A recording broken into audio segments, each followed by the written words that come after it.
You've heard the stories before. Conquests stretching from Greece to Egypt, battles that toppled empires, victories that seemed impossible.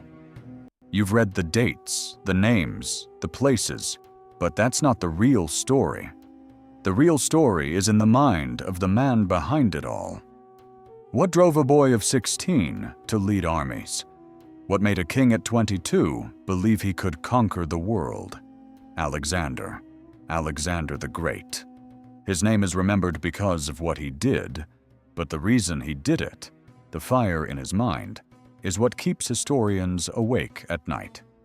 And it is what we need to understand if we want to understand ambition itself.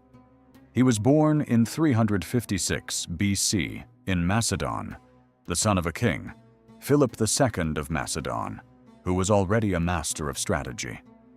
But even more than inheritance, Alexander inherited a story told by a teacher, Aristotle, who filled his mind with heroes, myths, and the idea that greatness was not given, it was seized.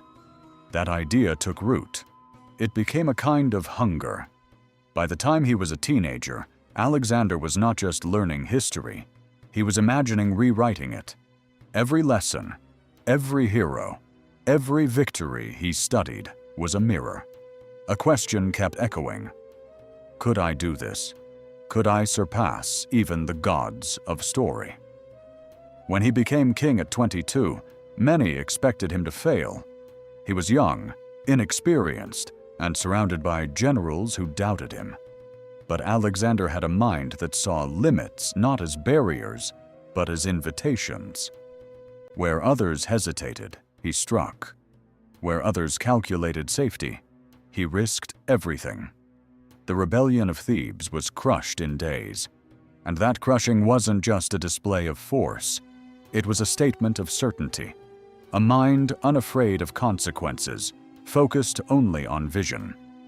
This confidence was not arrogance, it was a psychological edge. Modern psychologists might call it self-efficacy, the absolute belief that action will meet intention. But in Alexander's case, it became contagious. His soldiers didn't just follow him because they had to. They followed because they believed he would succeed where no one else could. And he did. Every battle, every campaign, he pushed forward into the unknown, and the unknown bowed.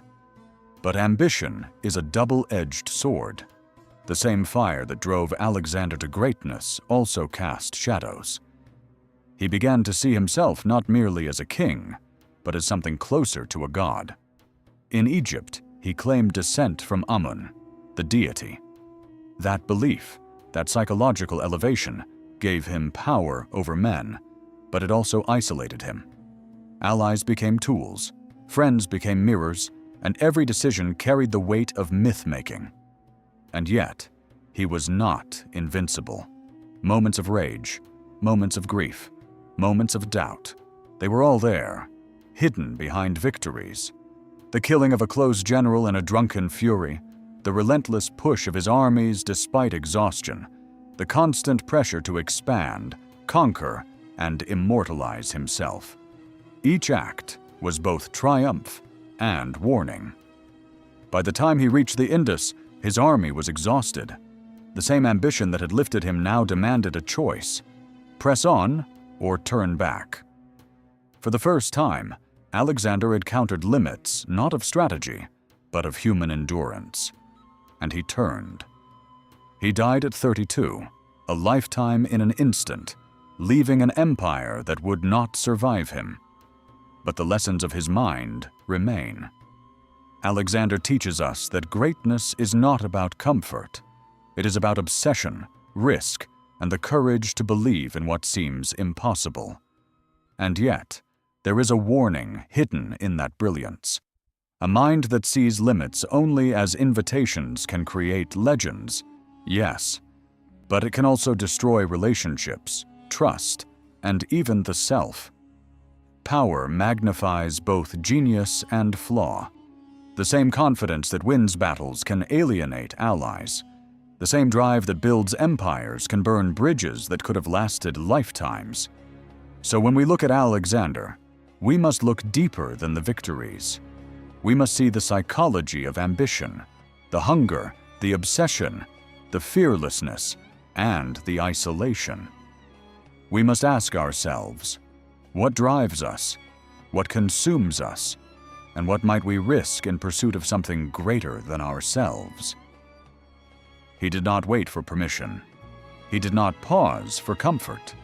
He pressed forward, even when it was dangerous, even when it was exhausting, even when it was impossible. That is the legacy of a mind that refuses to settle. And that is the story that remains when the battles fade, the maps crumble, and the names are whispered in history books. Alexander's empire may have fallen, but the psychology of the conqueror, relentless, brilliant, human, is eternal.